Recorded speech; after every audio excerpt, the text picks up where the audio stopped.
Katie from Without a Crystal Ball. All right, let's talk. It's Friday.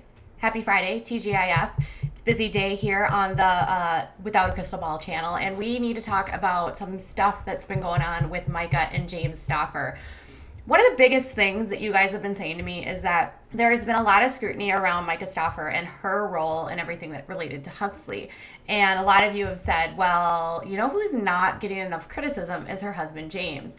And you know what? You're right. I agree. There's been a lot of focus on her as the mother because a lot of the vlogs that came out were on her channel. Now, there was the Stauffer Life, which James was on as well, but it really did seem that the initial push, which got them all of their subscribers, was at the hands of Myka. And I think because she was the mother that was so vocal about it, there was this unfair balance of scrutiny on her. So I want to sort of even the playing field here because today I think there's some things that are going on that you probably want to know about and we should probably talk about because I think they're going to try to come on back. I believe that James is preparing to come back to YouTube as though nothing happened and that his channel, Stauffer Garage, which does not hold a lot of the same type of people following it. In fact, he is a detail channel, a channel that essentially looks at and is almost a mirror copy, in my opinion, to other successful detailing channels. He has almost studied the algorithm to a point that he knows exactly what to do in terms of the thumbnails. And he's looked to these other creators and created a detailing channel with a 940,000 subscribers. And he has been teasing for the last few days that he is going to be back. But in preparation for returning, something really bizarre happened last night. So we know that on May 26th, Myka came out and she said that, you know, they made the video, an update on her family. And the video was because there had been so much public questioning about what was going on with Huxley. And so they upload this video in their perfectly white clothes on their perfectly white bed, which a lot of people, including a psychiatrist who did a video about it, claimed that wearing all white is sort of this testament of being innocent as well as being close to God, is almost as though like a God-like persona. So we know that, you know, they have been taking steps from a public PR campaign to try to minimize the influence that this video will have on their future brands. I told you a few days ago that Myka and James Stauffer are copyright claiming channels that have been critical of them, that paint them in a negative light, and that include clips from their video about rehoming Huxley. People who have been picked out and singled out have been the ones that have been the most critical in terms of pointing out the inconsistencies, their behavior, and really just calling them out. Now, other channels have not been affected, and it makes you wonder, why do they pick and choose? Well, I think they've been pretty clear and calculated in who they're choosing. They're picking out people that have been the most credible. They've gone after individuals in the mental health field that have used their clips. They've gone after someone who was in the foster care system and an adopted child as well. And I think that because these people have credibility and understand a lot about what's going on here, they targeted potentially, in my opinion, those channels because they don't want that influence to be used so people can actually see what's going on. My channel has not been affected, but I don't have an experience in adoption. I'm not a psychologist or a psychiatrist. I don't have expertise at all in that, and I haven't targeted whether or not she's actually a narcissist or claimed to know anything about adoption as being either an adoptee or someone who has adopted. In my opinion, I think they've made their choice pretty clear about who they're going after. Well, something happened yesterday because yesterday a choice was made by Myka Stauffer and she abruptly removed the video, an update on her family, which had over 5 million views. That video was monetized and likely made them tens of thousands of dollars. Knowing this, she privated the video, so you cannot find it. It is not on her channel. Let me show you. As I was looking at her channel, I noticed one thing. She's down about, 16,000 subscribers, but you notice that her last upload here says it's from 3 weeks ago, and she has removed the video about Huxley. Interestingly, when I went to her social blade, I couldn't actually find that the video was gone. So it didn't show that the 5 million views that she had obtained or amassed from that video had been deleted. However, when I went to an article that actually referenced the video, this is what it shows. The video is unavailable. This video is private. So Myka privated her video. We also know that a few days ago, James Stauffer actually went online and he said that he was ready to come back. In fact, on Stauffer Garage, in the community tab, he made a post which said, "Taking some time off, but a new video will be out next week. Hope everyone is enjoying some warm weather with family." After James uploaded that clip, I started to think, like, is this what they're going to try to do? They're going to try to pretend as though nothing happened, as though they can just come back to Stauffer Garage because they have 940,000 subscribers on that channel that literally have nothing to do with Myka. A channel that theoretically exists on its own, but yet was built by the fact that James Stauffer was able to get a following because of Myka's story. Nobody cared who James was until they knew who he was related to Myka. He also had the channel with Stauffer Life, and he was able to utilize his fame through Myka, Huxley's adoption, to then catapult Stauffer Garage, a channel which has, again, 940,000 subscribers. On May 26th, James Stauffer actually made a really interesting choice, you guys. They got ready to upload their video about an update on our family.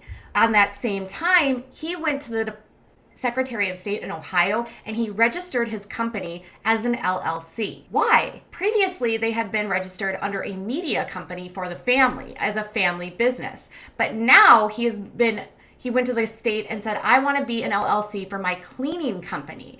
And it seems to coincide with this idea that they knew that their channels would be basically destroyed by the announcement. And so they were going to rebrand themselves and move away from the family channels. Myka, for her part, created a channel called Cash Crush where she was going to teach people about how to make money on YouTube.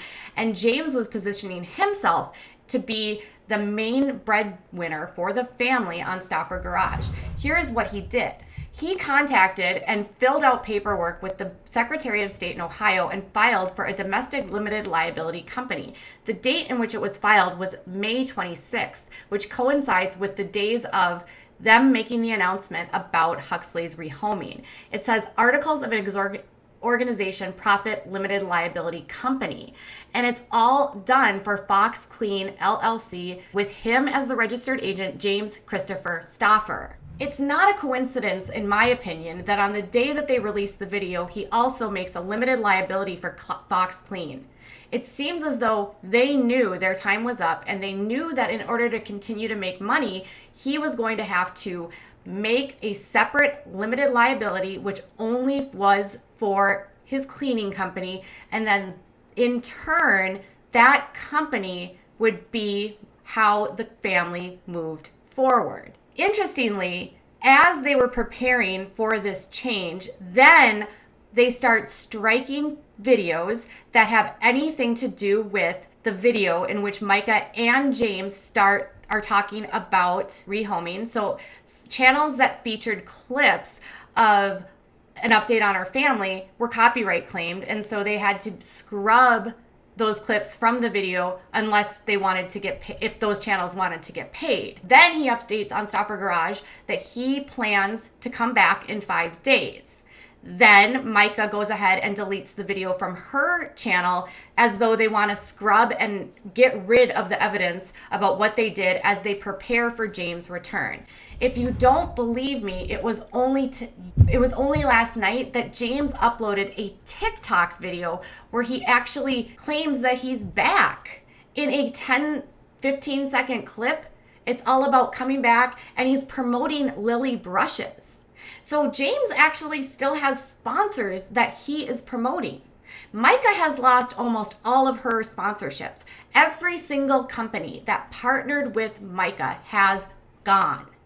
But James has been able to walk away from this completely unscathed, even though he was 50% of the responsibility for Huxley being adopted, brought into their home, and then also rehomed. Even though he may have been not as awful to Huxley, and it appeared as in videos he really cared for Huxley, he also had a responsibility in the failure of that adoption and using that child for views and clout. So if he is going to go on and continue on the platform, What do we do to respond? Do we look at his sponsorships? Do we look at who he's promoting? Do we seek out those sponsorships? Listen, I'm not the one that's going to contact sponsors and ask people whether or not they're going to continue working with it. I know that people have been busy doing this on social media, but I also know that on his website, he's been promoting that they're back in business. On June 1st, he said, "We are back in business and pre-orders are being packaged up today. I got a huge shipment of detailing brushes and lily brushes. I want to thank everyone who has placed a pre-order and been patiently waiting for the new stock to arrive. True commitment to this brand, and I am building an incredible support from amazing people. Thank you all, and I have 2 products I will be offering soon, so keep an eye for those over the next month. Happy Friday, and see you in the next video on Stauffer Garage." So he's promoting products on June 1st. He is thanking people because he was out of stock. He has people still buying from him. This family is still bringing in a ton of cash with seemingly no consequences at all outside of losing Myka's channel and Stauffer Life. Let's be real. Myka will never be able to come back onto her channel. No one will ever welcome her back. And if she comes back, no one is going to watch. Even though she still has a ton of subscribers, people are not going to forgive her for what she did.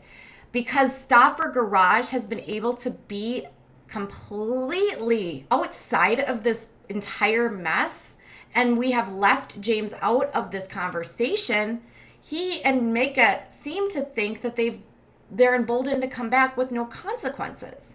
Now, I'm not here to say that we drag them or send them messages or be nasty to them. I would never endorse that. But I do think that you can't, in one breath, hold Myka accountable and not hold James accountable. James' entire social media existence has been profiting off of Huxley since they adopted him. He is famous for that, and his channel, Stauffer Garage, is a byproduct of that fame. Without Huxley, Stauffer Garage would not exist, in my opinion. So, is this proof that they were rebranding and preparing for this all along? What do you think? Do you think this is just a coincidence? Are they doing this just because, well, hey, Katie, they still have kids, they still have to have a job, they still have to work? Well, what do you think about him still having a platform where he can clean cars and make a ton of money, but still have no financial repercussions or any legal repercussions for what happened with Huxley? I would love to hear what your thoughts. Tell me in the comments below. Bye, guys.